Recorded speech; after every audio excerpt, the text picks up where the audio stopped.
there. How are you? I'm great. How are you? I'm doing good. How's your day so far? Oh, it's pretty good. I work from home, so Nice.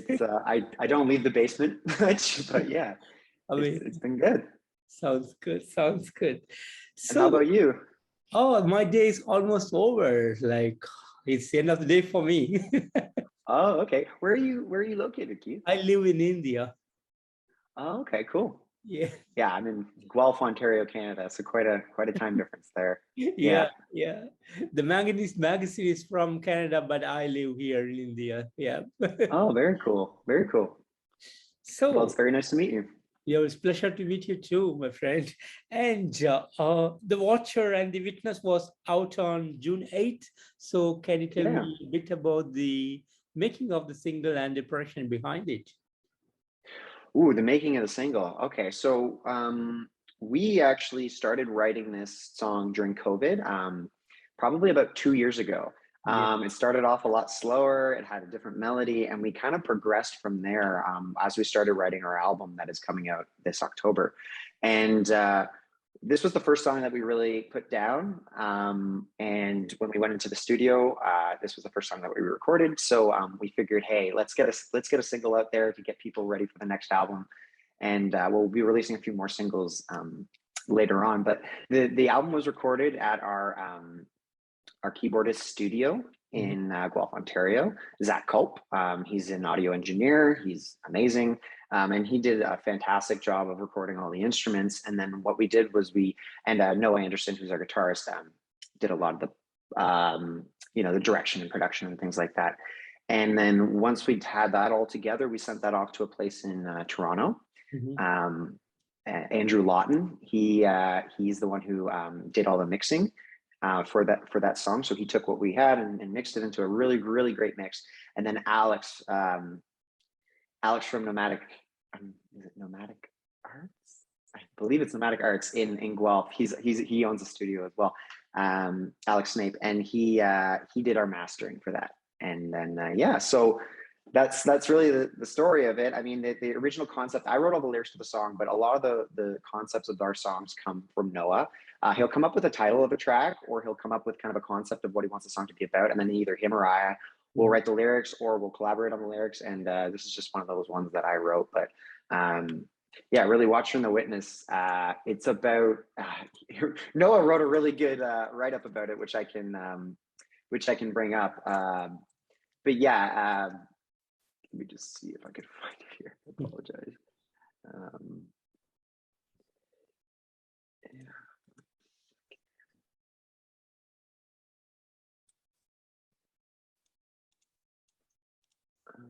Yeah, sorry. Did you have any further questions on the song so far? And I could just give a bit of a recap on Oh, yeah. what the song is. I also want to ask about the making of the video, a fantastic one you guys have worked on, a studio Yeah, kind of video, really looking amazing. It looks amazing. And the song itself is brilliant. Great work on the song. So would you like to talk a bit about the making of this video? sure, absolutely. So the video was shot by Krusty Media. We got connected with him through Alex Snape, actually. And he does music videos for all the artists. Not all the artists, but a lot of the rock bands around Ontario. Pretty much any rock band, metal band that you talk to in Ontario knows who Krusty is. His full name is Michael Krusty, and he does a fantastic job. In fact, we just shot another music video with him on Sunday in Bellwood. That's going to be for our next single. So again, we were so happy with the work that he did the first time, and we even just working with him is so much fun. So we really wanted to work with him again, and we'd seen the work he had done for Napoleon and a few other bands, and then that's kind of when we got the idea to contact him and do the video. The video was shot at a little place in not just so little, but a little place in Milton, and it was kind of like a black warehouse. But what we really liked was it had these shiny floors that we could bounce light off of. So we rented out that place, and we rented a lot of lights, and then Krusty had the idea of kind of a blue theme for the song. That's kind of what he was feeling for the music video, and we like that. We like that right away too. So that's kind of what we did, and then we shot the music video for about 3 hours.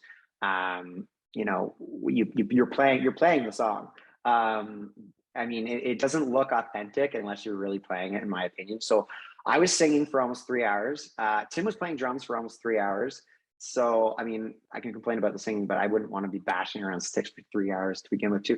And Tim did a really good job of staying on time throughout the entire video. And you can see it in the second, as the second verse comes in, he's playing. It's very, very to the time and very, very accurate. He did a really good job of that. So yeah, and it is a performance video. It's obviously not live, but we really wanted to bring our live performance to a video, and we thought that was the best way to do it. So Amazing, amazing.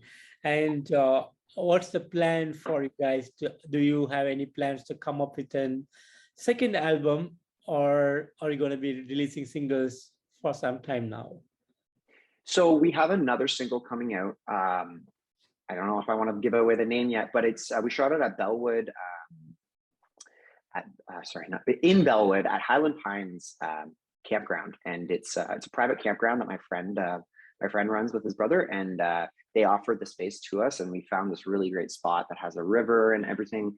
So we shot an outdoor music video there, you know, the typical metal outdoor in the forest video. We had to do that one, but Krusty did an insane job. I've already seen some of the footage just after he shot it. I didn't want to because I like to be surprised, but it was really, it's going to be really, really well done. And it's my favorite song off of the album. So I'm really excited about it, but we are releasing an album, a full album of 10 tracks in October. So that album is fully done. It's just being finished, mixed and mastered. We'll have all of that back, but we want to do a proper promotion, which will be done for 3 months. So we'll probably start promotion pretty soon once the next single drops. So that's really the plan for Taking Balfour as far as releasing music. And then in the near future, we want to maybe do 1/3 music video with Krusty if we have the funds to do it. It's not cheap. But yeah, that's kind of the plan as far as releasing music. And yeah. Sounds amazing. And any particular concept that is going to go behind this new album? Ooh, Noah would definitely be one to speak a little further on that. But really, it's about what we like to do as a band is we like to kind of, let me just see if I can bring it up here.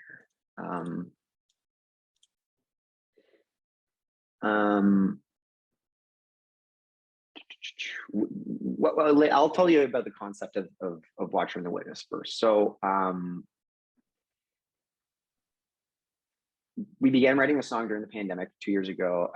And, you know, Noah just kind of says, when you find yourself in a difficult situation, the conversations you have in your head usually drift to one direction or the other. The angel on your shoulder, you know, we always, to be safe and rational route, right? But then there's, while the devil's on your shoulder tends to pull you towards risks, temptations, and thrills. So we're all familiar with these things, and moralities come into question, and which one will prevail, right? So the Watcher and the Witness is like the voices we carry, the light, the darkness we internally possess, and the inner struggles we face and deal with every day inside of our own heads. So the song is a reminder that we're all human, the potential for good and evil lies within us all. Mm-hmm. So we don't like, I mean, our whole album kind of has this concept of a lot of metaphors, but a lot of, we talk about the cosmos and, you know, spirituality and things like that, but we really talk also about the human struggle and, you know, every day in life. I've been through a lot. Every band member of our band has a story, and to me, that like I find music most interesting when it's telling a story, and when it's honest and when it's emotional, and that's the music that I'm drawn to. I think that's the music that a lot of us are drawn to. So we try and encapsulate that in a lot of our music, but we also leave some of it up to the listener's imagination. You know, our first album, there's so many little things that make sense to me, but that might not make sense to other people. I wrote a line called rattle till there's nothing left. And it's just more about like being rattled so much that things are falling out that you're just empty. But other people might look at it a different way, right? And so there's just a lot of concepts that we have that we don't want to be too literal with, because we want others to kind of have their own interpretation too. So, I mean, talking about Watcher and the Witness is not something we plan on doing, like disclosing everything that the song's about, but at the same time, I think it gives the song some value. So, yeah. Sounds good. Sounds good. And are you guys currently on touring or any plans for this year? So we are opening for Buck Cherry. I'm not sure if you know who Buck Cherry is. They've got some really great hits. Sorry, the one famous one, Crazy Bitch, you may have heard. So they, they're a very big band. They're touring around right now, and we're actually opening for them at the end of June at Guelph Concert Theater, which is a venue I've dreamed of playing since I was a kid. We got the chance to play with them and or open for them, as well as a band that that's also in Guelph called Amber Room. So they're also opening for Buck Cherry. So that's the big one we've been really focused on. We just played a show in Hamilton at the Doors Taco Joint and Metal Bar with Rolodex Darko. Before that, we had played a show with Silence in April. But we've been really focused on releasing this album. So shows haven't been the #1 priority, but when opportunities come up, to play at somewhere we haven't played, or a city we haven't played, we're obviously going to jump at the opportunity. And we also love playing in our hometown too. So it's just when things come up, we'll definitely do it. But I think that the future is definitely going to be kind of a more kind of Ontario tour once we do the album release, and we'll do like an album release show in Guelph for our locals fans and stuff like that, and then hopefully the album builds more buzz around Ontario, and we can go around Ontario and play for some people that have hopefully heard our album and stuff too. So yeah, amazing. And already you have released one album, and another album is in works. So how has the road been for you guys so far? Well, it's interesting because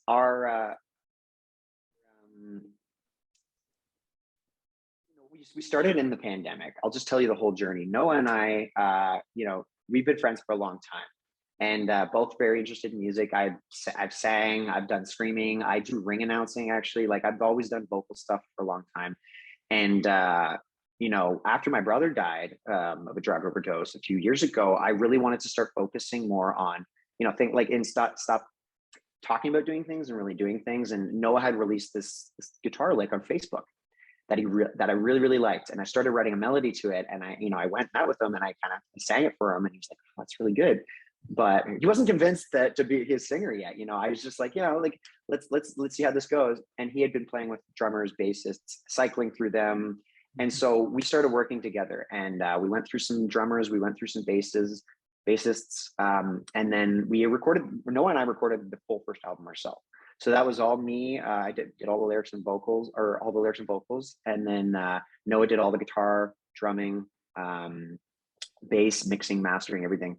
And then, but after we released that album, we really wanted to start playing live once the pandemic was over, and we were going to need a band to do it. And we want to write new music too, and we want to be a full band. So we eventually found Orion, who's an insane bassist. I call him a prodigy because I believe he was born to play bass. And then we found Tim, who previously Noah had wanted as our drummer, but Tim wasn't. I don't think he was interested when Noah was first putting it together. And then Tim heard our first album, was like, okay, these guys are serious, and I'd like to be a part of this. So Tim joined along, and so the four of us started really writing the next album together. And then we really wanted keys because our last album we had a feature of keys, but we didn't actually have a key player, and we felt that it really just brought that kind of cinematic feel to it. I did anyways. I'm a big Hans Zimmer fan. If you know who he is, he writes the soundtracks for Dark Knight and all that, right? So I really like that. And Zach, I don't know if Zach ever listened to Hans Zimmer, but he really has that kind of cinematic sound that he brings to this. And so we didn't know we wanted to keep a floor player for sure. We figured we'd try some out. And when we found Zach, it was like, yeah, no, like it sounds like it's missing something if it doesn't have him now. And like I said, like our music kind of tells stories and things like that. And I mean, when you have a cinematic sound to your music too, kind of adds to that. So, and that's kind of how we formed. And then, we started writing music together. We played the first show in Guelph that opened after the pandemic. That was with Chronic and Game Media. That was at Onyx. We opened for Waivers, and that was the first show back like the first show in Guelph post-COVID that anybody had put on. And so we were really lucky to be part of that. And then from there, we played a number of shows. We played 5 shows now, 5 or 6 shows. Yeah, we're getting busy and we're staying busy. And you know, hopefully we're starting to see, you know, more attention, especially now that we have a full band, and we're playing shows and we put on a good performance. So yeah, I just hope that things continue to kind of go that way. So yeah. Amazing. And after release of the first album, COVID hits and you were not able to tour. And how was the first time when you were on the road to make your first show? How was the feeling? So we actually released the album in 2020 during the pandemic. Yeah. So it was difficult to promote an album when you can't go and play. But we shot a really cool music video. So that really helped us. We shot it up in Elora at Fieldstone Barn. And that kind of helped us get some like recognition, I guess, and get people kind of paying attention to us. But yeah, playing our first show was kind of nervous. I felt I might have not moved around as much as I would like to. You know, you got your friends and family there mainly for your first gig, right? So I feel like that's more pressure. And then our second show we played in Hamilton, nobody there I knew, but huge crowd it was at Corktown Pub, and it was packed, like it was full. And we were like, what the heck is going on? Because Zach and I were like, oh, we're not sure how many people are going to show up. And it doesn't matter if we play in front of 2 or 200, we're going to play like we're playing in front of millions. And it ended up like we go on stage and the room ends up being full, and that was pretty crazy. But yeah, our first show, it was great, but it was small, and it was I was a little nervous. I think we were all a little nervous, but again, it was still great to get our music out there and heard. So yeah, Sounds amazing.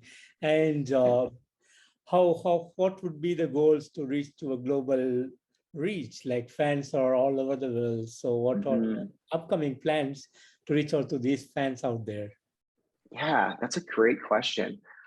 So we're working with C Squared in Cambridge, who I believe you were in contact with, who's been reaching out internationally. But we're not starting the full, campaign until we're doing the album launch campaign. But that will hopefully get us out there to more listeners internationally. But again, like just full transparency, we use Facebook ads as well. We've only done Facebook ads locally, and we haven't done any for our new music video because we really wanted to see how many views we could get organically, and we're at almost 700 views just from word of mouth and just from a few people sharing on Facebook. So I thought that was pretty good. But now we're going to probably start pushing some Facebook ads a little more internationally as well. But to be honest with you, one of the things that we still need to do is really figure out who our audience is. That is what we're in the middle of doing right now, Keith. And we're starting to learn. So every show you go to, every show you play, every person that listens to you, you ask, hey, like what did we sound like? What do you think we sound like? And I'm hearing a mix of everything, but lately I'm hearing a mix of Billy Talent with Chevelle. So that's an interesting mix. But yeah, so I take that as a huge compliment because I'm a massive Billy Talent fan, and their vocalist is a huge influence of mine. But yeah, we're still in that stage of really finding out exactly who our audience is, and then we'll be able to target specific, like the people specifically that will be really into our music. Not that our music isn't listenable by everybody, but I think there's going to be some fans that will really dig what we're doing if we can just find it. So yeah, amazing. And being a progressive rock metal band, it should need a lot of innovation and creativity on each and every song, each and every album. So what are the plans that you have on mind? What are the things you plan to do in the upcoming days and years to make it further more listenable and more innovative? Wow, that's a really good question, Keith. Let me think about that for a sec. I mean, I think every band member can speak for themselves because they all have different passions and different ways they want to grow. Our drummer is influenced by different drummers. Our guitarist is influenced by different guitarist bases. And so we all have different things that we like to bring to the table. Noah's always practicing guitar and always learning new little riffs and things like that too. But I don't want him to become this. We don't want to be a shreddy band. shreddy band. I do love bands that shred and can play guitar like crazy technical, but at the same time, we're more about the experience and like the sound overall, as opposed to playing super technical guitar. Not that Noah isn't a fantastic guitarist, he is, but it's not. We're not trying to go further innovating, like playing more crazy scales and timing and things like that. I think more innovative is adding more sounds and more textures and more emotion to our music. So, I mean, Zach is always doing samples, is always adding more things. And I think that's really what's going to kind of keep us going, you know, trying new instruments, taking away drums. Tim had a big drum set, now he's got a little drum set, so that's definitely changing. But I think my singing is definitely evolving as well. I mean, the first album, you know, I could sing fine, but I mean, getting into the studio for the first time is different. And so I found singing in the studio to be a lot more difficult than singing regularly. I felt it did feel a little compressed, but after you know, some vocal instruction, a lot of vocal instruction, I've learned to really relax more in the studio, and I feel like that's shown in this next album. And then the third album is just only going to get better from there. You know, the first album was Noah and I really working together and finding our sound. The second album is the whole band coming together now, and you know, this fusion of really talented, I think, musicians. Besides myself, I'm all right, but the rest of the guys are so talented, and you know, just this great group of guys coming together and writing this fantastic music. I'm just lucky to sing on top of is really a pleasure. And I think that our third album will just be kind of an evolution from that, because now we have our sound, we figured out what we're doing, and now and the third album will just be an evolution from that, I think. So, awesome. Yeah. Great to hear that. And any big dreams that is on your mind to pursue? You know, Keith, I just love playing music. You know, I always wanted to play music for people my whole life, and being able to just get on stage and play music is something I've always dreamed of. So I am living the dream right now already. Being able to just constantly play music is something I want to keep doing. Whether it's playing, you know, local shows or big shows for big bands, as long as I keep being able to play music, that I think is what's going to make me happy. And being able to play music for other people, and being able to work with other musicians and stuff too. I think the thing I've enjoyed most about being part of this band, not only working with great musicians and playing great stuff for great fans, is the musicians that I've met throughout my journey. The musical industry is an amazing thing to be part of, and the musicians and the great people that you meet along the way is definitely my favorite part of this whole experience. So so the dream, I'm already living the dream, and if we can just keep doing what we're doing and meeting more people and making more connections and playing more shows, then that's the dream to me. So, yeah. Wonderful. And finally, what would be the message that you want to give to your fans around the world? Listen to our music, and listen when our album comes out. I would listen to the whole thing. Don't listen to the singles. Don't listen to a track that might have a catchy riff at the start that you think this is the best song. I would listen to the whole album, because there's a few songs on the album that won't be released as singles that are long, and I have some really good parts, but you have to listen to the whole album to really get the experience. I'll just flat out give it away. One of my favorite song on the album is, well, besides the single, my next favorite song is called Polaris, and it's a really long musical journey. It's about 7.5 minutes long, and it really just tells a great story. The lyrics are written by Noah. It's really well written, but it's just like a musical kind of journey too. And I think that is kind of going to be a treat for the people that actually listen to the whole album, instead of the people that only pay attention to the singles. And that's just something I would throw out there. But yeah, pay attention to what we're doing. Give us feedback. Let us know what you think of our music as well. That's what I'm always interested in from fans, and engage with us, because I love engaging with people who are into our music. We had a fan come up to us on Saturday night after we played. He's like, "Oh my God, you guys are amazing. Can I get the set list?" And I'm like, "Yeah, absolutely." And then, I'm about to hand him the set list. He's like, "Oh, can you sign it for me?" And I'm like, "Oh yeah, sure." And and I couldn't find a Sharpie, and then my guitarist went and signed it for him and gave it to him. And I said, no.